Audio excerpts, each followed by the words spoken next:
Bonjour, nous allons vous présenter dans cette petite vidéo les nouvelles obligations en matière de logiciels de caisse et de facturation. Cette nouvelle obligation a pour objectif de renforcer la lutte contre la fraude à la TVA. Elle a évolué dans le temps entre la loi de finances de 2016 et aujourd'hui.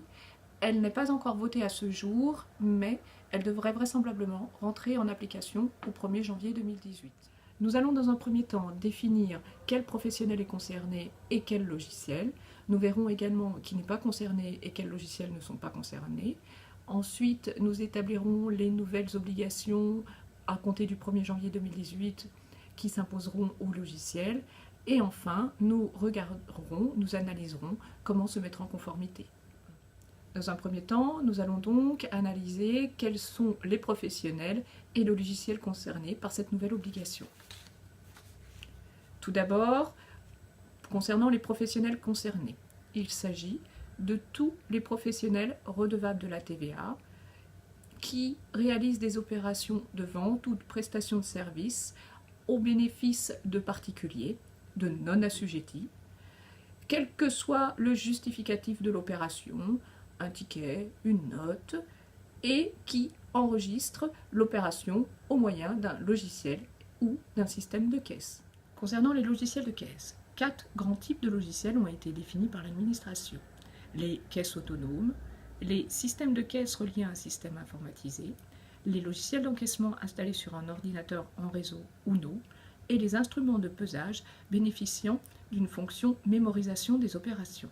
Nous attirons votre attention sur le fait que les instruments de pesage et de mesure sont concernés par la nouvelle réglementation dès lors qu'ils ont une fonction de mémorisation et notamment les balances poids-prix. Nous vous précisons également que les logiciels dits multifonctions, qui ont à la fois une fonction de caisse, une fonction de comptabilité et une fonction de gestion, sont également concernés par ces nouveaux dispositifs. Mais seule la fonction caisse du logiciel ou facturation du logiciel va être concernée par les nouvelles normes.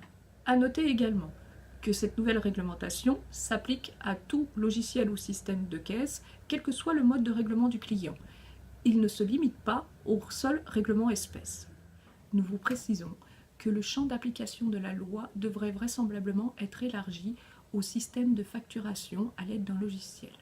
Ainsi, dès lors qu'un logiciel enregistrera des factures à l'aide d'un logiciel de facturation à destination de particuliers, que ce soit des factures de vente ou de prestation de services, le logiciel utilisé devra donc être aux normes au 1er janvier 2018. Dernière précision concernant le champ d'application de la loi. Dès lors qu'un professionnel réalisera à la fois des opérations pour des particuliers ou pour des professionnels, il entrera dans le champ des nouvelles dispositions. Nous allons dans un second temps vous indiquer quel logiciel et quel professionnel n'est pas concerné par cette nouvelle obligation. Tout d'abord, ne sont pas concernés les terminaux de paiement électronique ou les logiciels monétiques.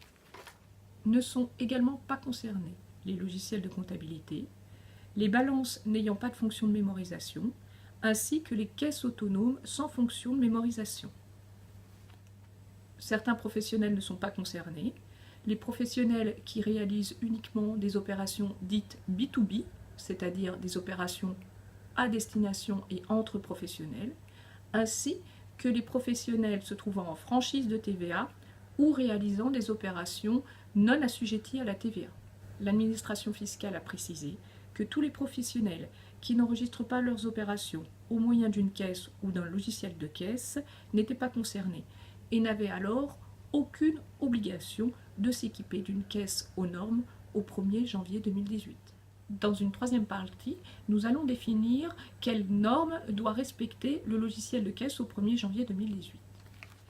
La loi impose que le logiciel ou système de caisse satisfasse à des conditions d'inaltérabilité, de sécurisation, de conservation et d'archivage des données. Remarque importante, le logiciel devra nécessairement enregistrer toutes les données d'origine relatives au règlement, les conserver et les rendre inaltérables. Par ailleurs, l'administration précise qu'elle devra pouvoir accéder aux données d'origine enregistrées initialement, ainsi qu'aux détails datés des opérations et des corrections apportées, détails en années, en mois, jour, heure et minute de l'opération. Dernier point, le logiciel devra prévoir un archivage des données et des clôtures quotidiennes, mensuelles, annuelles ou par exercice des données. Nous allons enfin répondre à la question « Comment se mettre en conformité ?» Deux possibilités pour se mettre aux normes.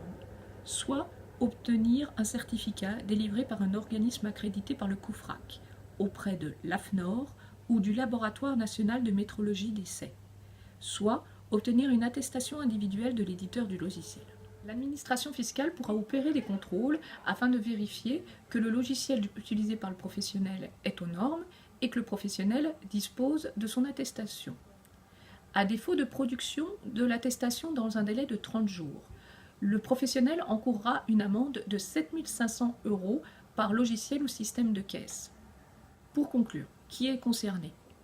Tous les professionnels assujettis à la TVA, qui réalisent des opérations de vente ou de prestation des services à des particuliers et qui utilisent pour enregistrer leurs opérations un logiciel ou un système de caisse, est concerné. Comment savoir si le logiciel que l'on utilise est aux normes?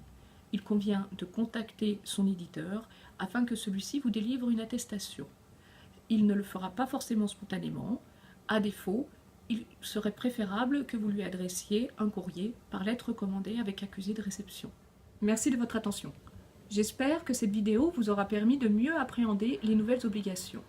N'hésitez pas à nous contacter, nous avons des solutions à vous proposer et nous répondrons naturellement à toutes vos questions. Trouvez-nous également sur notre page Facebook et sur notre site internet.